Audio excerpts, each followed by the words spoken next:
নমস্কার। LIC FD scheme 2026 2 lakh টাকা invest করে পান 4,16,250 টাকা পর্যন্ত রিটার্ন। দেখে নিন নতুন সুদের হার।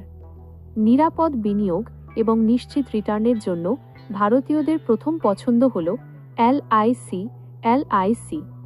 2026 সালে LIC হাউজিং ফিন্যান্স তাদের সঞ্চয় পাবলিক ডিপোজিট স্কিমের সুদের হারে বড় পরিবর্তন এনেছে।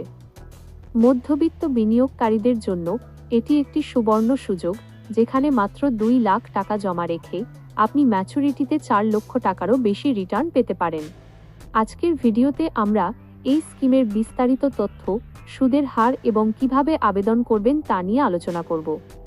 খবরের বিস্তারিত অংশে জানানো হচ্ছে যে LIC-র এই ফিক্সড ডিপোজিট স্কিমে সাধারণ নাগরিক এবং সিনিয়র সিটিজেনদের জন্য আলাদা আলাদা সুদের হার নির্ধারণ করা হয়েছে। 2026 সালের নতুন তালিকা অনুযায়ী সাধারণ নাগরিকরা বার্ষিক 6.90% পর্যন্ত সুদ পাচ্ছেন। অন্যদিকে সিনিয়র সিটিজেনদের জন্য অতিরিক্ত 0.25% সুদ দেওয়া হচ্ছে, যার ফলে তাদের সুদের হার দাঁড়িয়েছে 7.15%। আপনি যদি দীর্ঘমেয়াদী অর্থাৎ 5 বছরের জন্য বিনিয়োগ করেন, তবে চক্রবৃদ্ধি সুদের কম্পাউন্ডিং ইন্টারেস্ট কারণে আপনার জমানো টাকা দ্রুত বৃদ্ধি পাবে।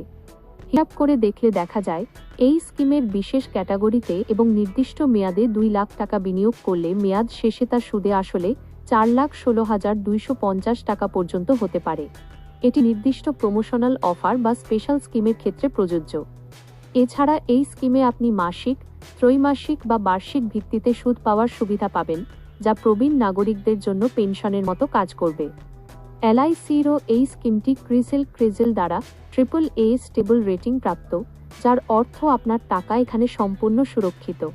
বিনিয়োগ করার জন্য আপনার ন্যূনতম 20,000 টাকা প্রয়োজন।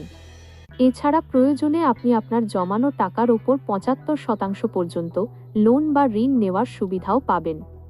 তাই আপনি যদি শেয়ার বাজারের ঝুঁকি না নিয়ে একটি নিরাপদ জায়গায় টাকা রাখতে চান, তবে LIC-র AEFD স্কিমটি আপনার জন্য সেরা বিকল্প হতে পারে। আজই আপনার নিকটবর্তী LIC হাউজিং ফিন্যান্স অফিস বা অনলাইন পোর্টালের মাধ্যমে আবেদন প্রক্রিয়া জেনে নিন। এই গুরুত্বপূর্ণ বিনিয়োগের খবরটি আপনার বন্ধু এবং আত্মীয়দের সাথে শেয়ার করুন। নিয়মিত এই ধরনের সরকারি স্কিম এবং ফিনান্সিয়াল আপডেট পেতে আমাদের সাথে থাকুন। ধন্যবাদ।